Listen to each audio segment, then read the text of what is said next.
Hi అండి, అందరికీ ముందుగా నా ఛానల్ని సబ్స్క్రైబ్ చేసుకోండి. నేనైతే ఈరోజు సోరకాయ పాలు పోసి కర్రీ అయితే వండుతున్నాను. సో చాలా టేస్టీగా, చాలా కమ్మగా ఉంది ఈ కర్రీ. ఒకసారి ట్రై చేయండి.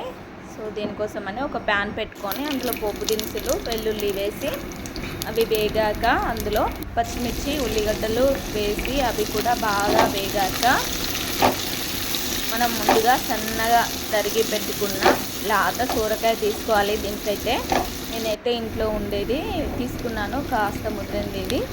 సో లేత సోరకాయ అయితే ఇంకా టేస్ట్ బాగా వస్తుంది. సోరకాయ ముక్కలు వేసి కొంచెం సాల్ట్ వేస్తే త్వరగా మగ్గుతుంది కాబట్టి సాల్ట్ వేసి కలిపి మూత పెట్టుకోవాలి. ఒక 10 మినిట్స్ వదిలేయాలి దీన్ని. ఇలా మూత పెట్టేసి 10 మినిట్స్ అయ్యాక ఇందులో నుంచి వాటర్ బయటకు వస్తూ ఉన్నాయి చూడండి. ఈ వాటర్ అన్నీ ఇనికిపోయేదాకా ఉంచుకోవాలి. సో ఇందులో ఈ వాటర్ వచ్చినప్పుడే కొంచెం చిటికెడు పసుపు, చాలా వేయకూడదండి, మనం ఎప్పుడు వేసినట్టుగా చిటికెడు పసుపు వేసి కలిపేసి మరో 10 మినిట్స్ వదిలేస్తే ఈ కూర అయితే దగ్గర పడిపోతుంది. వాటర్ అన్నీ ఇనికి దగ్గరకు అవుతుంది.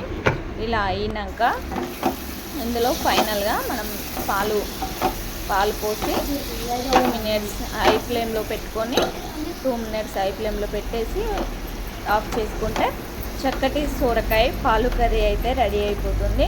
సో చాలా టేస్టీగా ఉంది. ఒకసారి అయితే ట్రై చేయండి.